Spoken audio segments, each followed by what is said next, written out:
Some games look good at first, then get boring real fast. But these are the games that keep you playing for hours without even realizing it. Here are 18 games that are absolutely worth your time. Crimson Desert feels like one of those games that's trying to go all out.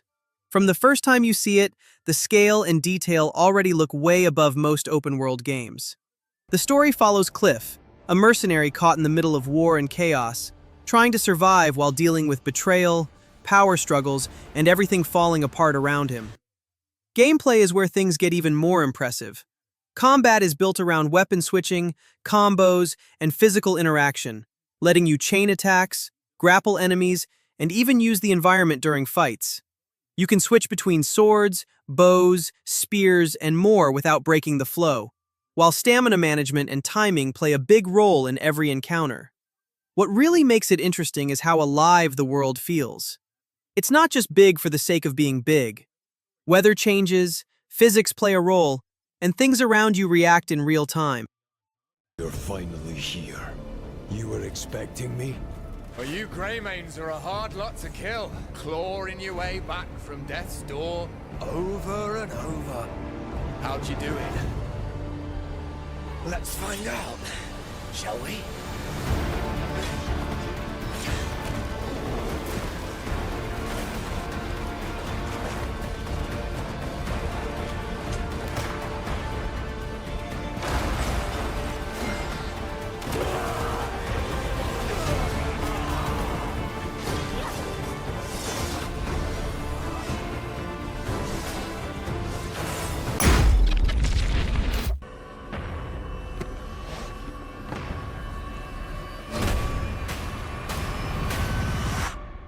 I've been watching you. You're not like other people, you know. You're quite unique. Tell me what's going on. Something important. Mom, I'm scared. Grace. They're coming. Resident Evil Requiem stands as one of the strongest modern entries in the series, bringing back a darker and more grounded approach to survival horror. The story follows an older Leon S. Kennedy, now carrying the weight of years spent dealing with bioterror threats. Alongside him is Grace Ashcroft, a new character whose perspective adds tension and uncertainty as the situation unfolds. Gameplay also gives you more flexibility this time. You can switch between first-person and third-person whenever you want, so it really comes down to how you prefer to experience it. First-person feels more tense and up close, while third-person gives you a better sense of your surroundings. On top of that, resource management, exploration, and environmental puzzles all play a big role. You're constantly deciding what to use, what to save, and where to go next.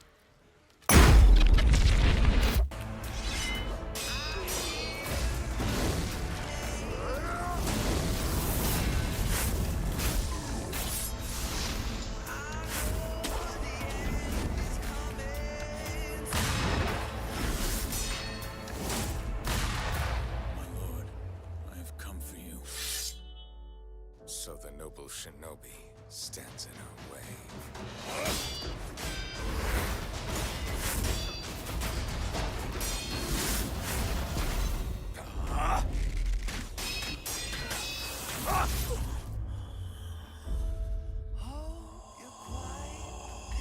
Sekiro: Shadows Die Twice is often called one of the hardest games ever made, and once you play it, it's easy to see why. The challenge really comes from its combat system. Instead of relying on dodging or leveling up like other games, Sekiro is all about perfect timing and precision. You have to deflect enemy attacks, break their posture, and stay aggressive. There's also very little room to over-prepare. You can't just grind levels to become stronger. Progress depends on your skill, learning enemy patterns, and improving your reactions. Boss fights especially push you to adapt, memorize attack patterns, and stay focused from start to finish. At the same time, the gameplay feels incredibly satisfying once it clicks. Every successful deflect, every clean fight, and every boss you defeat feels earned. It's not just hard for the sake of it, it's designed to reward mastery. Fatal Frame 2 Crimson Butterfly Remake is a top-tier horror game because it brings back the haunting story of twin sisters Mio and Mayu, who get pulled into a forgotten village hidden deep in the mountains. What starts off quiet quickly turns unsettling as the village hides a dark ritual and spirits that refuse to rest. Gameplay is built around limited resources and careful decisions. Different film types, upgrades, and even your positioning all affect how you handle encounters. You're always deciding whether to play it safe or take a risk to finish things faster. What really makes it stand out is how it builds tension through vulnerability. You don't have traditional weapons. Your only tool is the camera obscura, and to deal real damage, you have to let ghosts get close before taking the shot. That alone turns every encounter into a tense moment where timing matters way more than just quick reactions. This is Minakami Village.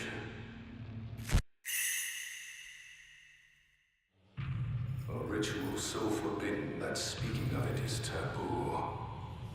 And a place that must never be seen. If I could capture it with the camera obscura.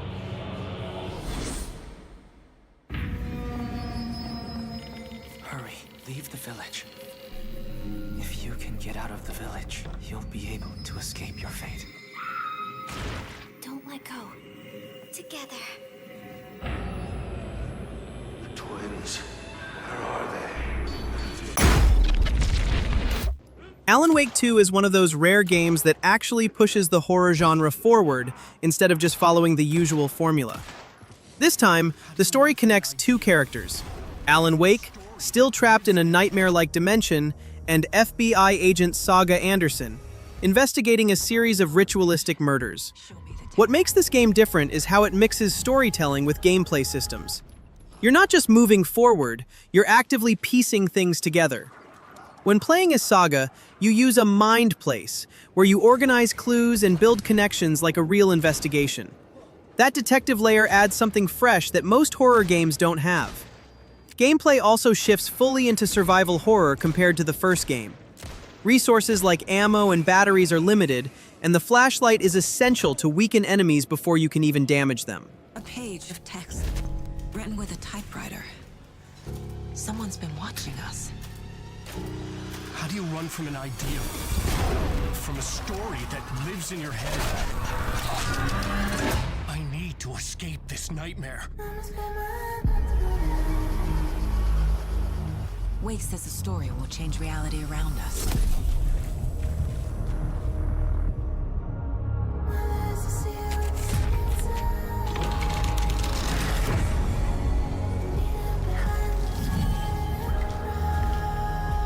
Why are we written into the story? Elden Ring is easily one of the best Souls-like RPGs out there. It's known for its deep combat and a massive open world that really gives you freedom. Instead of pushing you down a set path, the game just drops you into the lands between and lets you figure things out on your own. Combat is all about timing and learning how enemies move.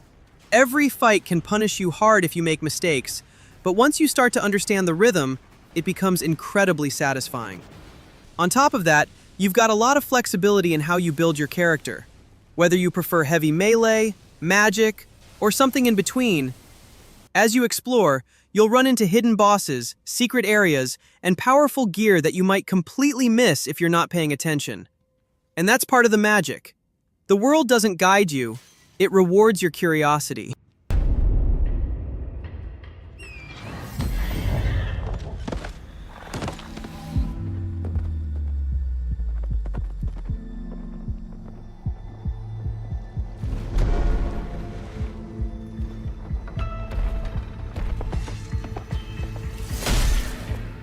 Foul tarnished.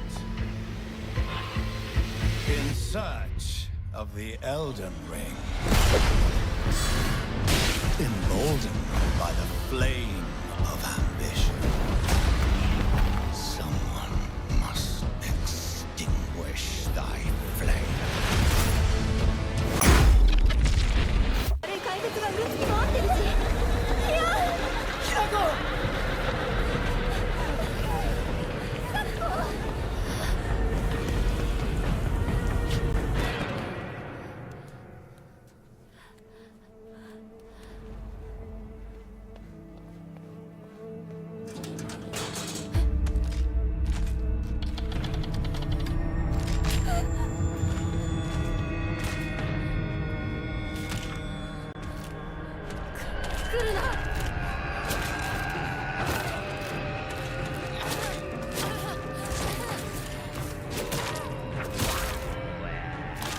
Silent Hill F takes the series in a completely new direction by moving the setting to 1960s Japan.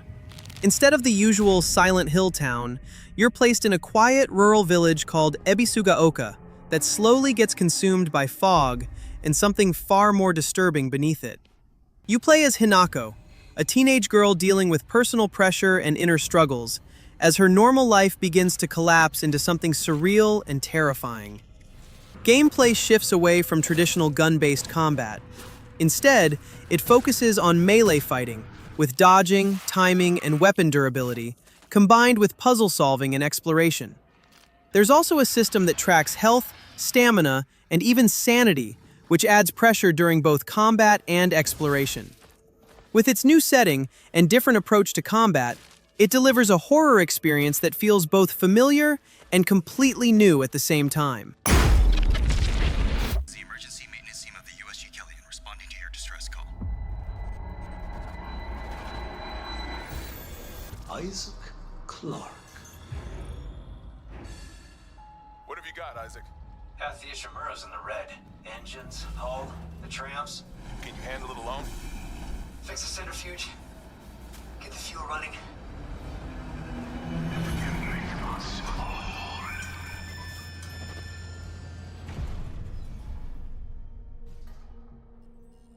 This is Senior Medical Officer Nicole Brennan. Medical is overwhelmed. We need help.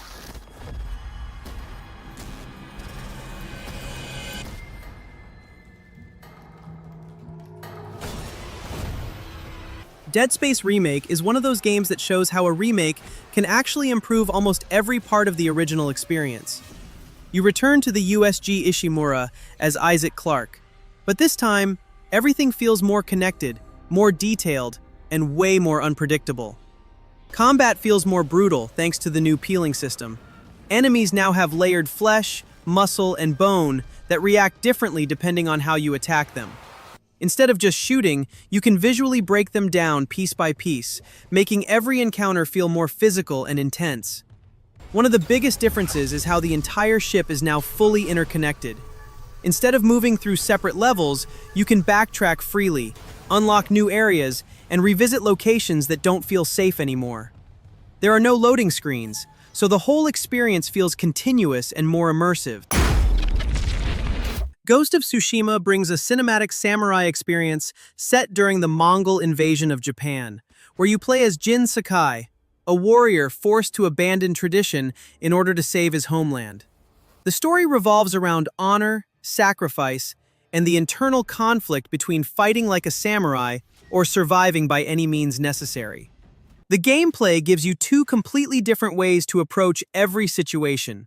You can fight head-on using precise katana combat with timing, parries, and stance switching for different enemy types.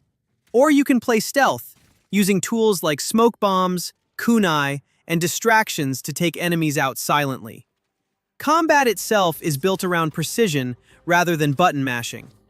A well-timed parry or strike can end fights quickly, especially in higher difficulties where both you and enemies deal heavy damage.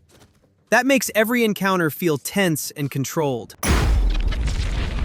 The Evil Within 2 takes the original formula and turns it into a much more refined and flexible survival horror experience. You step into a broken world called Union, where reality is unstable GK my memories, giving the game a constantly shifting and unpredictable atmosphere. The story centers on Sebastian Castellanos searching for his daughter inside this artificial world. Gameplay is where the game really improves. Areas are larger and more open, giving you multiple ways to approach objectives instead of forcing a single path. You can go in quietly using stealth, set traps, or engage enemies directly with weapons, depending on your situation. The Evil Within 2 reaches a high level because it combines freedom, survival pressure, and psychological horror into one experience. It gives you control over how you play, while still keeping that constant tension that defines the genre. We began to receive reports of loss emerging in staggering numbers, and they're actively hunting down and killing whoever is left. It's a nightmare. At this rate, there will be no one left in 2 weeks. We're all doomed. I'm sorry. Prove your fealty to me. Bring me the core. Lily. You are doomed to repeat the mistakes of the past. Dad? I'll keep coming back until one of us is dead. Come then. I await you.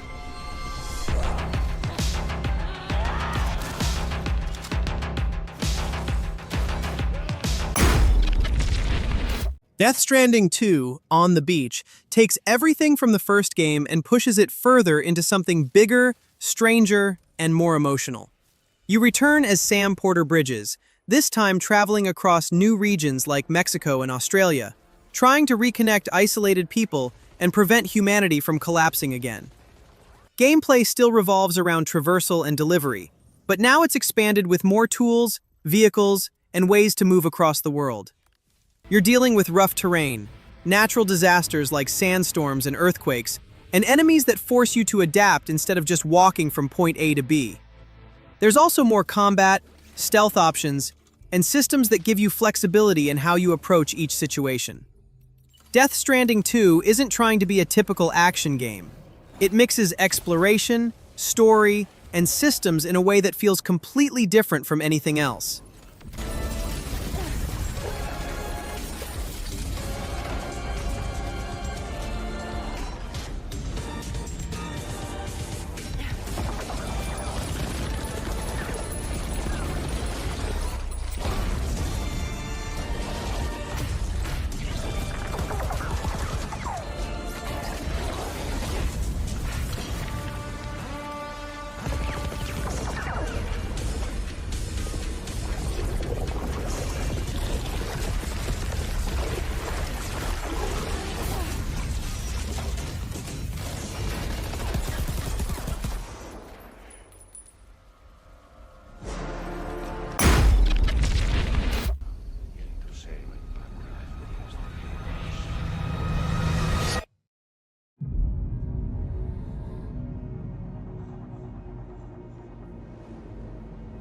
You're here looking for someone?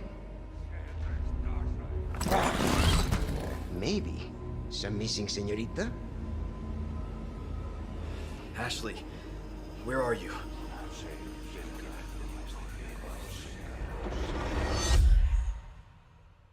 Your soul requires cleansing.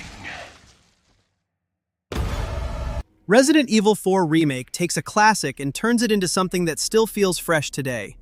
You play as Leon S. Kennedy on a mission to rescue the president's daughter, but things go wrong fast when you arrive at a village where the people aren't acting human anymore. The gameplay balances action and survival really well. You have to manage ammo, craft resources, and decide when to fight or back off. The knife parry system adds a lot too. If your timing is right, you can block attacks and create openings, which makes combat feel more skill-based. The pacing is also better compared to the original. Areas feel more connected, and the game flows naturally from one moment to the next without dragging or rushing. Resident Evil 4 Remake shows how to modernize a classic without losing what made it great. It plays better, looks better, and still keeps that tension that made people love it in the first place. Days Gone takes the usual zombie survival formula and pushes it into something much more intense, especially with how it handles its world and enemies. You play as Deacon St. John, a drifter trying to survive in a post-apocalyptic Oregon, where infected creatures called freakers have completely taken over. Gameplay is built around survival systems that actually matter. Your bike needs fuel, weapons degrade, and resources are always limited.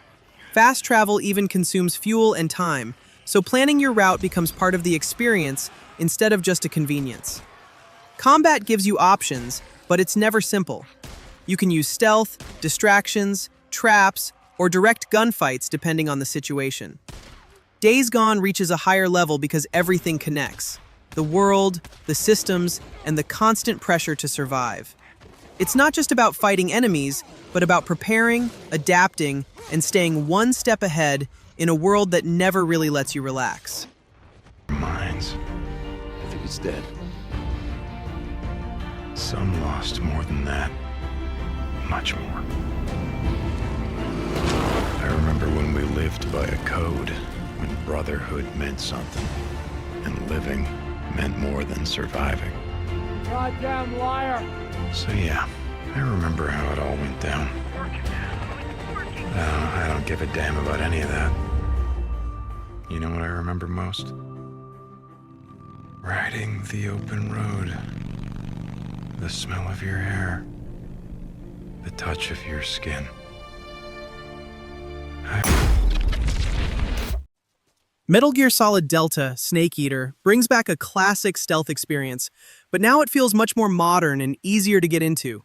You play as Naked Snake, sent deep into enemy territory during the Cold War, where every mission depends on staying hidden, surviving in the wild, and completing objectives without being detected. The gameplay is all about patience and awareness. You use camouflage to blend into the jungle, watch enemy patrol routes, and take people down quietly when the moment feels right. Survival also plays a role here. You're not just sneaking around, you have to manage stamina, treat injuries, and adapt to the environment. The jungle isn't just a setting, it's part of the gameplay, and learning how to use it gives you a big advantage. If you like stealth games where every move matters and nothing feels automatic, this is still one of the most satisfying experiences you can play. The clock is ticking. This will be a sneaking mission. You must not be seen by the enemy. You must leave no trace of your presence. Is that clear? This kind of infiltration is the Fox unit's speciality. In other words, weapons and equipment are procured on site. That goes for food as well. You're completely naked, just as your name implies. I have to find my own weapons and equipment? Whose crazy idea was this anyway? The mission rests entirely in your hands. A real one-man army.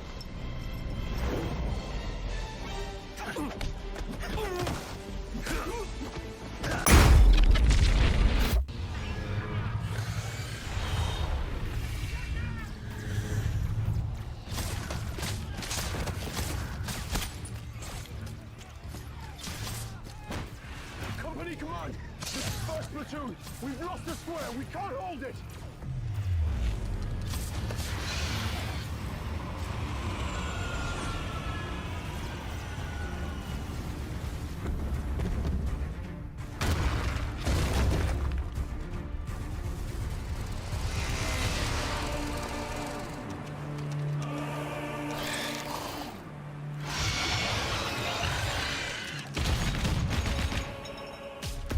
Warhammer 40,000 Space Marine 2 brings a very different kind of shooter experience compared to most games today. Instead of hiding behind cover, you play as a Space Marine, basically a walking tank, and the game fully leans into that power fantasy. The story continues with Captain Titus fighting to protect humanity against massive alien threats like the Tyranids. It's set in a brutal sci-fi universe where war never stops, and everything feels large-scale and overwhelming. Gameplay mixes shooting and melee combat in a really fluid way. You're not just standing back and firing, you're constantly moving forward, cutting through enemies with chainswords, using heavy weapons, and reacting to attacks with parries and dodges. Everything is built around momentum. The more aggressive you play, the better the game feels. It's fast, brutal, and doesn't slow down much, which keeps the action intense from start to finish.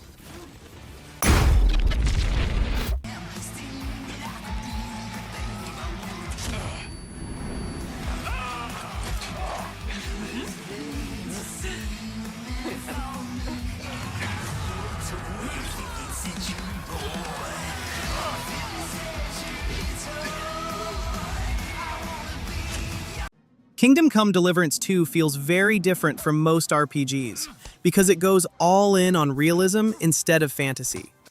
You're not a chosen hero with powers, you're just Henry, a blacksmith's son trying to survive in a brutal medieval world during a civil war in Bohemia.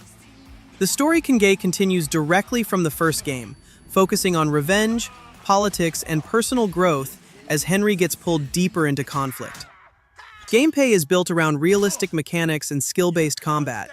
Fighting isn't fast or flashy, it's slow, tactical, and requires timing, positioning, and understanding your opponent. You can fight with swords, use bows, ride horses, or even avoid combat with stealth, but every action takes effort and practice. Kingdom Come Deliverance 2 stands at a higher level because it doesn't try to simplify Theme K. It asks you to slow down, learn its systems, and live in its world. If you're into realistic RPGs where every action matters, this is easily one of the best of the best. Things worse for everyone. No. She chose to come. I didn't make the rules between you two. You're fighting to change things. For those who come after. Right? I thought I was used to losing people. Yeah, me too.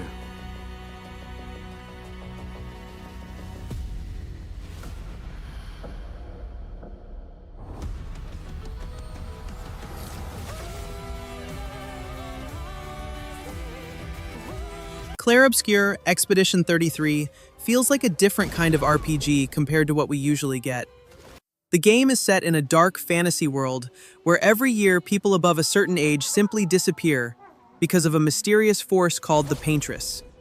A group known as Expedition 33 sets out to stop it, knowing they might not come back. What makes this game hit another level is how it mixes turn-based combat with real-time mechanics. You still take turns, but you can dodge, parry, and react to enemy attacks in real time. Timing matters a lot. If you play well, you can avoid damage and even counterattack, which makes every fight feel active instead of slow. Clair Obscur, Expedition 33 works because it combines strong storytelling with gameplay that actually keeps you engaged the whole time. It's not just stylish, it feels thoughtful, challenging, and different enough to stand alongside the best of the best. The Witcher 3, Wild Hunt, is often considered one of the best RPGs ever, and it's easy to see why once you play it. You step into the role of Geralt of Rivia, a monster hunter navigating a war-torn world while searching for someone very important to him. Gameplay gives you a lot of freedom in how you approach fights. You can use swords, magic signs, potions, and preparation strategies depending on the enemy. Some battles require planning ahead, which makes victories feel more satisfying. The world itself feels alive. Cities, villages, and wilderness areas are filled with characters, stories, and events that make everything feel believable and connected. The Witcher 3 stands at a level where everything works together: story, gameplay, and world design. It's not just a great RPG, it's the kind of game that sets the bar for everything that comes after it. White Wolf, at last. I come for her of the prophecy. Every decision you make will bring devastation. Each choice will lead to a greater